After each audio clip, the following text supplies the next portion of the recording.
அப்படி முருங்கைக்காய் கொண்டு கொண்டு வந்தால் அப்படியே கொண்டு ஃப்ரிட்ஜுக்கு வச்சிங்கன்னா நம்மளோட தான் போயிடும். ஸோ நம்மளே கொஞ்சம் கொஞ்சமாக சின்ன சைஸுக்கு தோலம் உரிக்கக்கூடாது, உரிக்காமல்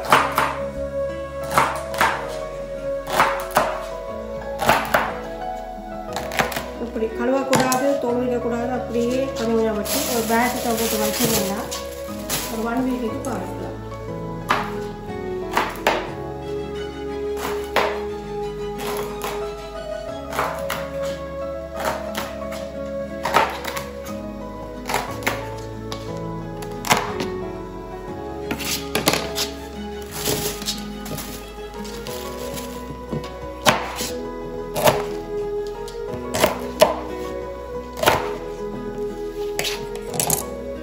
அது மாதிரி இது பச்சை மிளகா அப்படியே காம்போட அப்படியே வச்சா எல்லாம் நல்லா போயிடும்.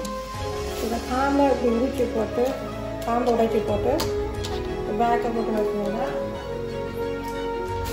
ஷாப்பிங் ரொம்ப கூலாகவே அடிக்கடி கூலாகவே ஷாப்பிங். ஸோ more than 1 வீக்குக்கு வந்து இது வந்து பார்க்கலாம். காம்பை உடைச்சிட்டு வைக்கல கனகாலும் இருக்குது வந்து பார்க்கலாம்.